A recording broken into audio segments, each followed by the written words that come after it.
Assalamualaikum warahmatullahi wabarakatuh. Baiklah, sebelumnya izinkan saya memperkenalkan diri terlebih dahulu. Nama saya Fatmata Ira dengan NIM 220906062. Baik, dari video ini saya akan membahas tentang dinamika pemerintahan di desa. Nah, dalam penyelenggaraan pemerintah di desa tentunya pernah mengalami yang namanya dinamika. Lalu apa yang dimaksud dengan dinamika? Dinamika merupakan proses perubahan yang dialami selama masa penyelenggaraan pemerintahan di desa tersebut.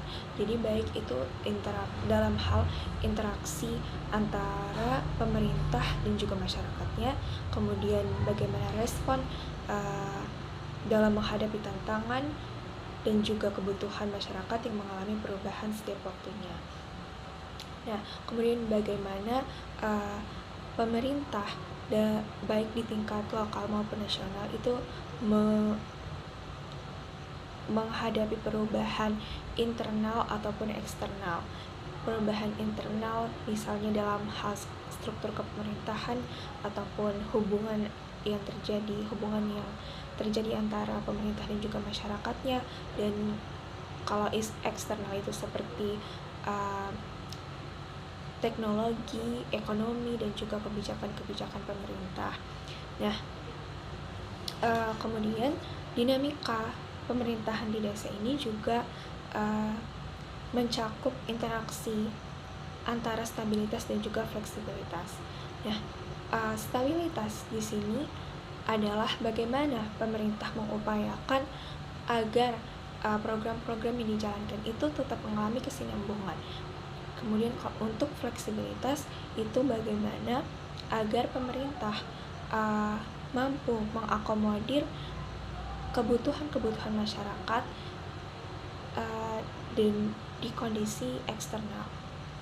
Dan di sini desa itu walaupun sebagai unit terkecil pemerintahan, akan tetapi memiliki peran yang penting sebagai wadah utama untuk mewujudkan pembangunan yang merata untuk menghilangkan kesenjangan antara kota dan juga pedesaan. Karena sebagaimana kita tahu, desa ini cenderung tertinggal pembangunannya daripada wilayah perkotaan.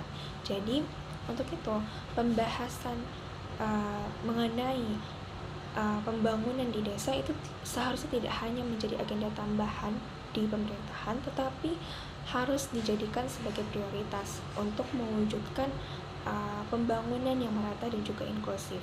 Nah, untuk itu di sini peran seorang pemerintah desa atau kepala desa itu sangat mempengaruhi. Jadi efektivitas manajemen pemerintahan desa itu sangat mempengaruhi bagaimana kemudian pembangunan di desa itu dapat dijalankan sesuai dengan lebih terarah dan juga berkelanjutan. Belakangan ini isu tentang perpanjangan jabatan kepala desa itu cukup ramai dibicarakan dan menjadi sorotan publik karena menghasilkan pandangan yang cukup kontradiktif. Di mana di satu sisi itu kebijakan ini dianggap sebagai langkah yang memang strategis dan tepat untuk meningkatkan efektivitas pemerintahan desa. Karena dengan masa jabatan yang lebih panjang di sini, kepala desa itu dapat memiliki kesempatan untuk menciptakan kontinuitas dalam perencanaan dan pelaksanaan program pembangunan yang ingin dijalankan. Sebagaimana yang kita tahu, perpanjangan masa jabatan pemerintahan itu akan menghambat yang namanya demokrasi lokal dengan memperkuat dominasi politik tertentu. Akan timbul kelompok-kelompok kepentingan yang akan mempengaruhi dinamika perpolitikan di desa yang kita harapkan adalah dinamika politik yang sehat tentunya. Nah, struktur kepemimpinan yang panjang ini tanpa pengawasan itu dapat menciptakan kesenjangan kekuasaan yang sulit diatasi. Oleh karena itu diperlukan kebijakan yang tidak hanya berfokus. Oleh karena itu pemerintah kita harusnya merevisi kebijakan yang tidak hanya berfokus pada stabilitas, tetapi juga perlu memperhatikan penguatan akuntabilitas, transparansi, serta keterlibatan masyarakat dalam proses pengambilan keputusan.